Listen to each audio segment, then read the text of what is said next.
Bonjour et bienvenue dans cette nouvelle vidéo. Aujourd'hui, nous allons voir l'installation de Somfy Protect to MQTT sur Home Assistant. Si vous souhaitez gérer votre alarme Somfy directement depuis Home Assistant, cette vidéo est faite pour vous. J'en profite pour changer légèrement le format de la vidéo. N'hésitez pas à me dire en commentaire ce que vous en pensez. Avant de commencer, il va falloir créer un utilisateur spécifique sur votre application Somfy Protect. Donc rendez-vous sur votre application, pensez bien à noter le nom de votre installation, ce sera utile plus tard. Puis rendez-vous dans les paramètres, utilisateur, et là, ajoutez un utilisateur. Il faut qu'il soit administrateur, donc cliquez sur propriétaire, donnez-lui un nom, il va falloir lui créer une adresse email spécifique, puis ajouter. Il faudra alors se connecter à son application avec son adresse mail pour lui créer un mot de passe. Une fois l'utilisateur créé et configuré, on se rend dans les paramètres de son Home Assistant. On clique sur module complémentaire. Ce n'est pas un module officiel, donc il va falloir aller dans la boutique, puis dans les trois petits points et ajouter un dépôt. Je vous mettrai le lien en description.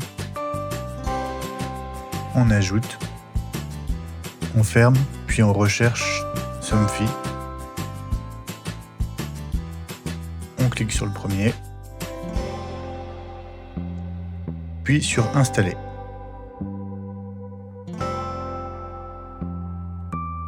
Comme d'habitude, on laisse lancer au démarrage, on coche le chien de garde et on va dans la configuration.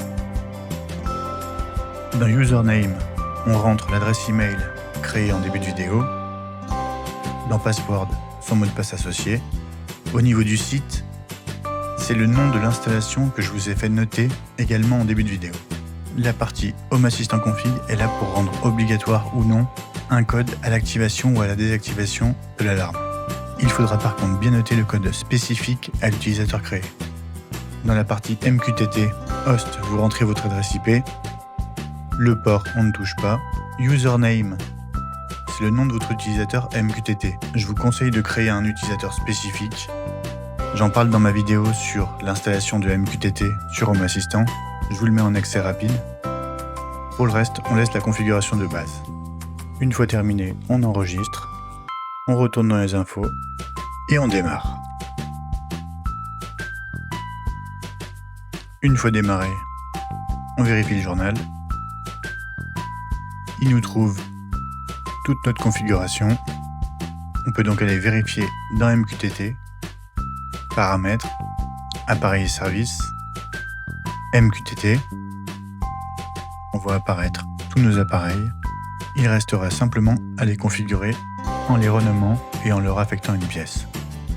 Dans cette dernière partie, je vais intégrer deux cartes alarmes différentes sur mon tableau de bord. La première sera l'officielle de Home Assistant et la deuxième sera celle de Mushroom.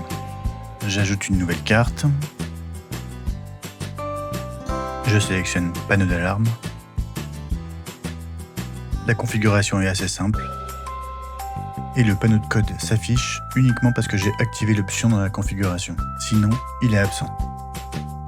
Et je vais créer une deuxième carte avec le template Mushroom pour vous montrer la différence.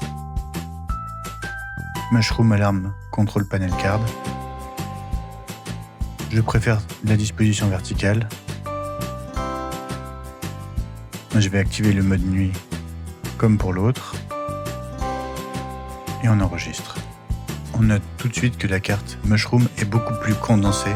Elle n'en est pas moins fonctionnelle puisque lorsqu'on clique sur un des boutons, une pop-up s'active pour nous laisser entrer le code. J'espère que vous avez apprécié cette vidéo. N'hésitez pas à me laisser des commentaires, surtout sur ce nouveau format si vous avez aimé ou non. On se retrouve bientôt dans une nouvelle vidéo. Donc je vous dis à très vite.